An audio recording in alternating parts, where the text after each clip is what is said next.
we got Michael a record deal with Electrosylum Records, or $750,000 in 1984, almost 85, and had got the Freebirds a gig.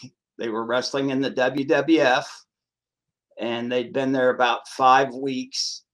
And I was out in Los Angeles, and we'd worked out a deal with the WWF,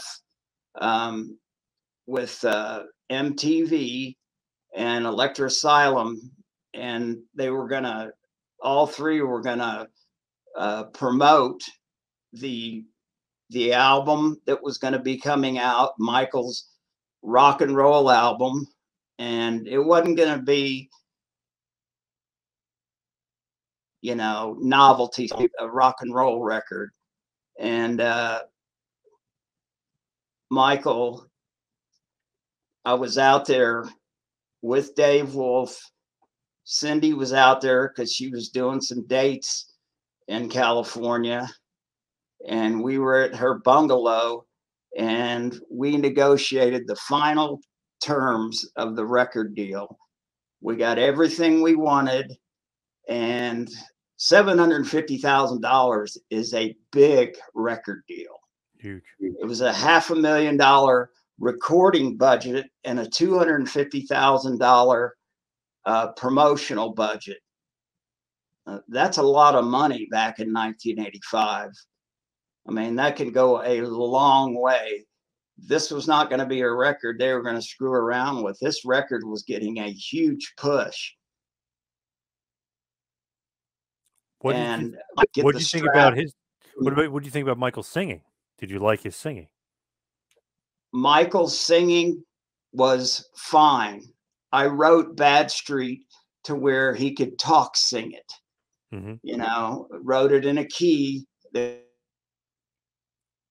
it was easy to, you know, basically wrote a song that he could kind of, you know, because that's what needed to happen for him, you know. And after people heard the song, and now everybody loves it and sings along with it, they're happy with it. But he really started surprising me. I took him to just about every one of his vocal lessons, and he was getting better and better. And I took him in the studio and got a lot of practice in there with really top flight musicians. And I'm out in California, and we are signing the record contract the next day at noon. And everything is done. And I get a phone call at 4 a.m, and it's Michael calling from Atlanta, which he should have been in New York or right in that area, because they were wrestling with the WWF, all three of them. And Dave was managing them around the ring. That was part of the deal. Me and Dave were going to co-manage the Freebirds as far as really managing them.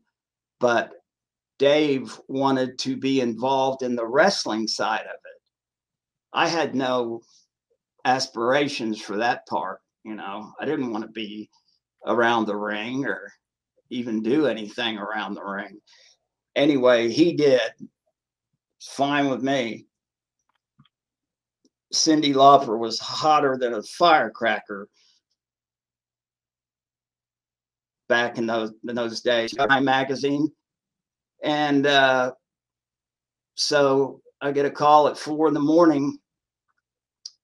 It's Michael, and he's drunk. They were all drunk, and they quit the WWF that night.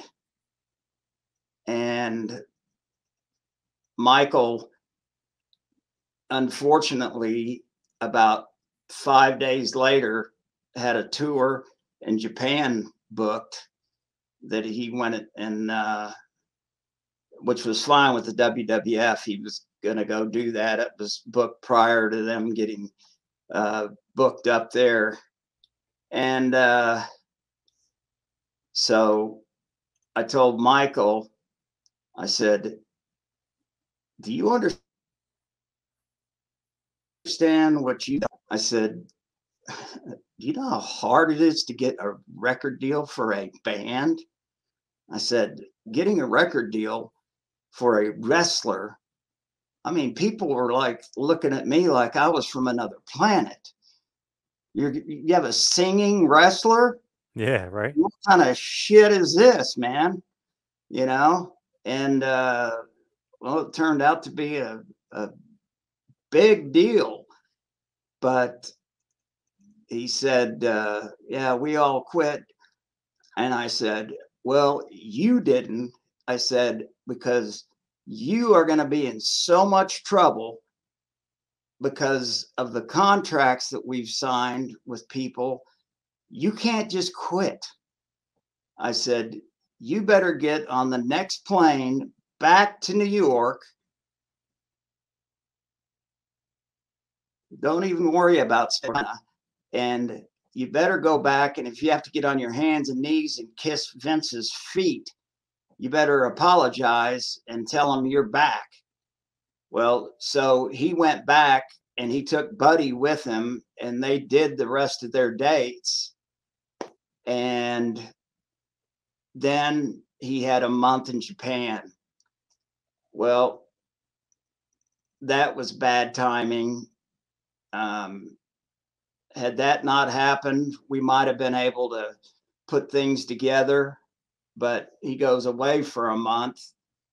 And when he comes back, the record company, everybody's skittish. Who walks away from $1 million? You know? Yep. I mean, multi-millions of dollars, because, you know, 3 years later, the WWE novelty record, and it went double platinum.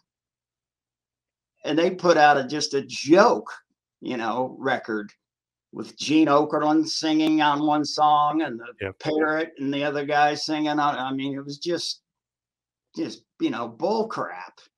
So it was a huge mistake on Michael's part.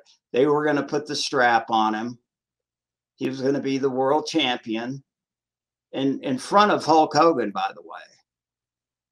They were going to turn the Freebirds against him.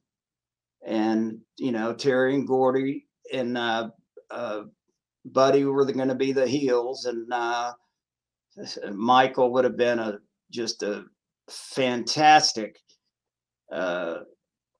Michael in the shape he was in. He was only, I think, 24 at that point in time. It was the perfect time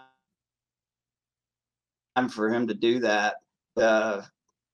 He got back from Japan and they went, can we trust this guy again to put out 750 grand? That's just what the record company was putting out. That wasn't MTV and all the other people. So yeah, quitting blew it.